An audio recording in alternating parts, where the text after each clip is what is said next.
Hey guys, John here, and it seems we're getting quite a bit of Mario Maker 2 news as of late, and this in-store Japanese advertisement is giving us even more. So we actually saw this screenshot here the other day, as it's the very same that appeared in the Investors Meeting PDF. But these 5 are not only new, but they all show brand new stuff. Well, not so much this one, but these 4, so let's dive in. So while it's a little blurry, we can tell the first screenshot is in the original Super Mario Bros. Style, but this is our first time seeing this style with dynamic water. And that's pretty special, as you couldn't even do that in the original game. Every water segment was split up by a pipe. But that's not all that's new, as we can also see snake blocks. So far these have only appeared in the Mario U style, and these are our first time seeing them in 8-bit. In fact, there's a lot of firsts for Mario 1, as have you noticed where we are? We're in a jungle, an area never featured in Super Mario Bros.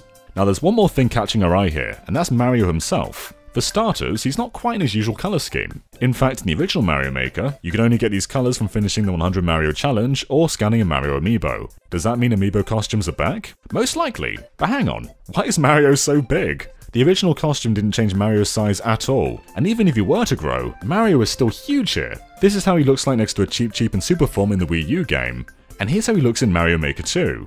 What's going on here? Well, when you scan the 30th anniversary amiibo, it would make Mario huge, but it would also add a CRT filter and put Mario mustaches on everything. So while that giant Mario is present, all that other stuff is not. So we have to wonder, can we change Mario's size without using that amiibo? Or maybe we can still use that amiibo, but the CRT filter isn't present.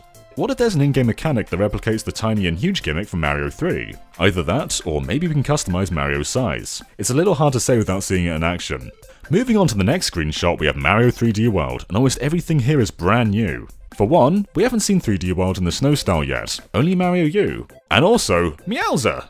We haven't seen Bowser in the 3D World style, so maybe this is his default form. Or the more likely option, what if we can put the cat bell on everything? After all, there is evidence for this with the Bullet Bill, and it was a pretty huge part of 3D World. Now you may be wondering, where is all this fire coming from? Well, it's not from Bowser. These are actually 2 Charvars intertwining. Now Charvars were giant fire serpent enemies from Mario 3D World, and it seems they're reappearing in Mario Maker. Whether they're exclusive to 3D World or not, we can't say just yet, but man, they are threatening. So what does the cat power-up do for Bowser? Well, the most likely answer is he can slash at you just like in 3D World. So that means he can probably breathe fire from a distance and then slash at you when you're close enough. There's certainly a lot of possibilities here, so hopefully we can see it in action sooner rather than later. But back to the snow aesthetic though, this is our first time seeing icicles not just in Mario Maker, but in 3D World. Is it possible we can shake them, toggling which ones can fall? And also we're standing on blocks of ice which are back from the original Mario Maker. So this fight has icicles hanging from the ceiling, you're slipping on ice, there's fire everywhere, and Bowser's up there just meowing away at it all. Certainly a bit deadly.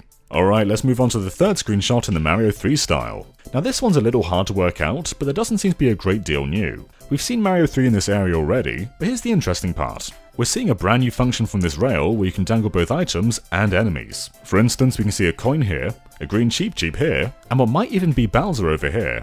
Seeming as this level is designed as an on-land platformer, it looks like we'll have to watch out from what's swinging from above. Our last big screenshot comes from the Mario World style. Now the first thing to point out is the sheer variety of coloured pipes. We've seen green and red ones both in the reveal and release date trailer, but this is our first time seeing yellow and blue. Will they have different functions, or is the difference just aesthetic? Perhaps you can travel through some pipes and others will launch you? We also see a Bonsai Bill for the first time in the Mario World style, which is fitting because this is the game it originated from. We found out in the release date trailer that these enemies don't have launchers, they'll just fire when you reach a certain point on the screen, and the same is probably true here. Most importantly though, what are those? They look very similar to the Miiverse message windows found in the original Mario Maker, even having an object right below them, though there is a chance it's just some kind of cloud platform, which would be fitting as we're in the airship style. It's possible that a message will come out when you're near them, or it really is just a platform. Either way, we would not be surprised in the slightest to see messages return. And finally we have Mario U in the same starry style from the trailer. There's not really anything new here, although this lava bubble is looking a little odd. Are there multiple grouped together, or are they just firing at the same time?